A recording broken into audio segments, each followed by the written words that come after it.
Bonjour à toutes et à tous et bienvenue à vous. Si vous écoutez cet enregistrement, cet audio, c'est que vous êtes sûrement intéressé par le titre et que vous êtes effectivement dans une période de vie où vous avez envie de remonter la pente, de prendre soin de vous, de reprendre votre vie en main et de vous relever tout simplement. Il n'y a pas une astuce magique ou un chemin magique à prendre, miraculeux qui va vous sauver. Il n'y a pas non plus un héros ou une héroïne qui va débarquer dans votre vie pour vous sauver. C'est à vous de vous sauver vous-même. C'est à vous de choisir les outils, plusieurs outils que vous allez combiner dans votre vie afin d'améliorer celle-ci et d'atteindre le bien-être et l'épanouissement personnel et l'épanouissement dans tous les domaines de la vie. Bon nombre de personnes, bon nombre d'individus sont en plein chute dans ce profond puits de difficultés dans la vie et n'ont pas ce réflexe de s'accrocher à quelque chose à côté pour pouvoir remonter doucement. Ils attendent jusqu'à ce qu'ils soient au fond du puits. Malheureusement, c'est en général lorsqu'on est tout au fond qu'on essaie de remonter, qu'on se relève et qu'on est obligé de remonter. On est obligé de regarder vers le haut et de remonter. Et non d'être en pleine chute et de se concentrer sur ce qu'il y a en bas jusqu'à ce qu'on se crache.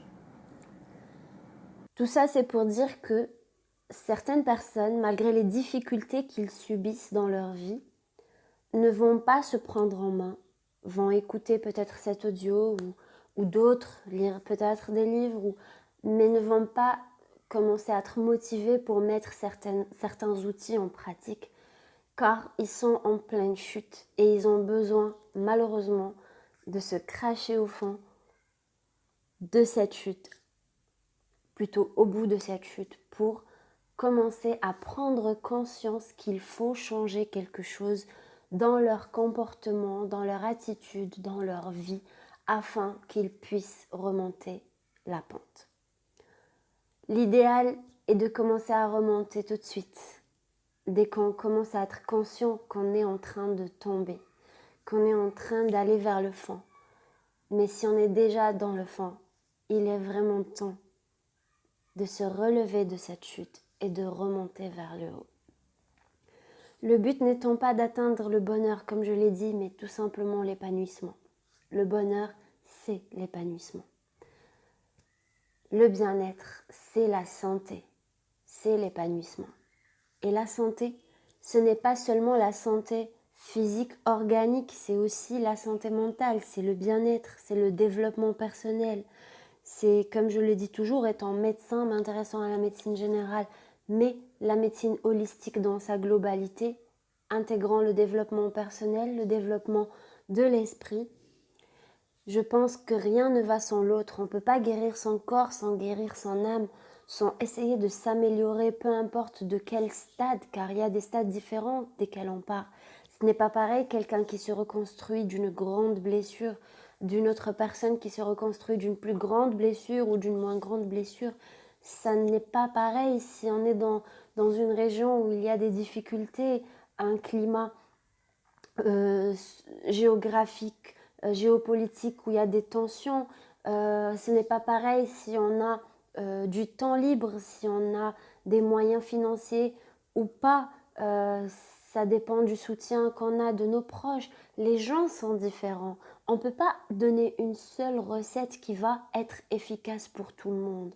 Mais par contre, il y a des outils à combiner entre eux afin que ces outils-là vous permettent d'avancer, peu importe le point à partir duquel vous allez démarrer ce cheminement vers le bien-être. Je vais essayer d'énumérer, de citer plusieurs moyens que certains d'entre vous vont dire mais ça c'est connu. Ça, je sais. Mais il y a une différence entre savoir que quelque chose peut vous aider et prendre réellement conscience que cet outil va changer votre vie vers le mieux. Être déjà réceptif, être réceptif à tout ce qui peut vous aider. Être déjà dans la demande pour améliorer sa vie. C'est se sentir et être en plein éveil spirituel. Et en général, c'est après un grand coup dur dans la vie qu'on commence à ressentir cet éveil spirituel. Je vais juste nommer quelques signes, le fait de réaliser les erreurs du passé, mais d'en être réellement conscient. De réaliser, par exemple, que dans le passé, on a trop vécu dans la peur de l'avenir et ça nous a gâché le moment présent et que le moment présent est maintenant devenu le passé et nous avons de l'amertume quand on y pense. Et réaliser que penser à ce passé douloureux, si on y pense trop, cela va gâcher notre présent et donc l'avenir à venir, les jours à venir. Je ne sais pas si vous avez compris. J'essaie de dire par là que tout ce qui importe, c'est le présent. Il faut se souvenir du passé pour en prendre des leçons, pour garder de bons souvenirs, mais pas pour détruire notre présent. Je ne vais pas détruire ma journée en pensant à ce qui s'est passé. Je ne vais pas détruire ma journée, car si je la détruis, c'est aussi la journée de demain et d'après-demain, et je vais ainsi saboter mon avenir. Je ne vais pas non plus vivre dans la peur du futur et gâcher ma journée, car la journée d'aujourd'hui, demain, ça sera hier. Et donc, je gâcherai mon passé et je gâcherai le souvenir que j'ai eu de cette vie. Aujourd'hui, c'est hier et aujourd'hui, c'est demain. Nous n'avons que ce jour-là. Effectivement, il faut penser à l'avenir, il faut faire des efforts, il faut penser à faire des projets, à développer ses finances, développer ses relations, développer sa personne pour être une meilleure personne pour demain. Mais le plus important, c'est d'être conscient qu'on est là aujourd'hui. C'est de dire que cette journée, c'est la seule chose que j'ai. Si aujourd'hui je ne me fais pas belle ou beau, je n'ai aucune raison d'attendre de le faire demain ou après-demain ou hier ou c'est maintenant. Si aujourd'hui je ne m'occupe pas de manger bien, de penser à ma santé, si aujourd'hui je ne passe pas de temps avec mes enfants, avec mes parents, avec mes êtres chers, un temps de qualité, je n'ai pas beaucoup de chance de le passer demain.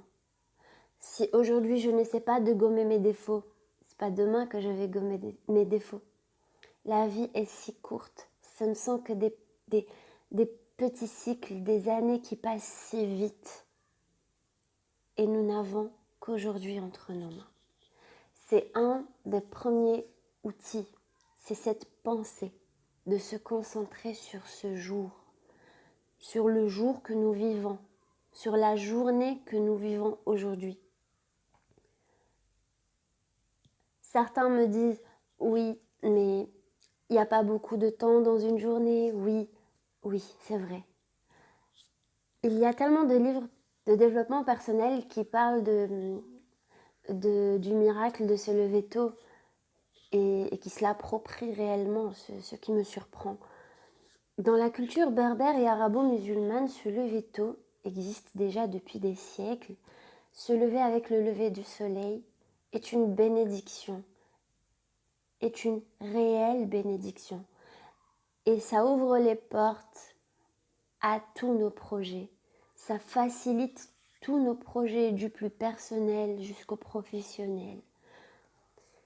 Ça facilite notre journée.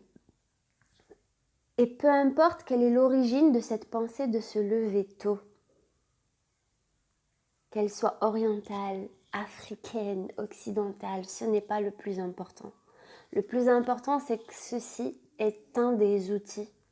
C'est le deuxième que je cite ici qui change votre vie. Mais se lever tôt et commencer sa journée commence par la veille. Oui, aujourd'hui commence par la veille. C'est la veille que vous allez régler votre réveil ou ouvrir vos volets afin que la lumière naturelle vous réveille naturellement.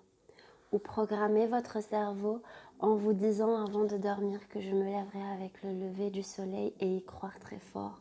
Et ça marche. Ça ne marche pas juste par loi d'attraction, c'est tout simplement de la neuroscience. C'est programmer votre cerveau en lui donnant des indications positives avant de vous endormir. C'est le moment où votre cerveau est le plus apte à croire vos affirmations positives et à les mettre en application. Préparez donc votre réveil, préparez votre tenue, préparez ce que vous allez faire, vous dire ce que vous avez envie de faire de cette journée et vous réveiller avec le lever du soleil. Mettre la plus belle tenue que vous ayez envie de porter, vous préparer, vous apprêter. La veille, on prépare aussi son chez-soi, qui soit ordonné, qui soit propre, afin de se réveiller dans une maison qui est accueillante. Une maison qui vous donne cette motivation de travailler, de vous reposer, de créer. Là, vous allez retrouver un réel bien-être et épanouissement. Vous allez gagner des heures dans votre journée et donc dans votre vie. Évidemment, vous allez éviter tout ce qui est excitant comme le café, comme le thé. Vous allez éviter toutes ces choses qui vont saboter ce mode de vie. Donc, parmi les outils, c'est de se lever tôt, c'est de préparer sa journée la veille, c'est de vivre pleinement le moment présent. Vous allez préparer votre maison comme vous allez vous préparer vous.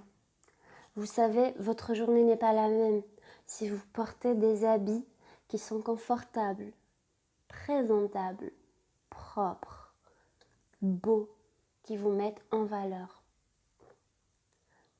Ou d'autres habits qui ne vous mettent absolument pas en valeur, que vous n'aimez pas, que vous portez à contre-cœur juste parce qu'ils sont là, que vous les avez déjà achetés et que vous, de toute façon, ce n'est qu'une journée ordinaire.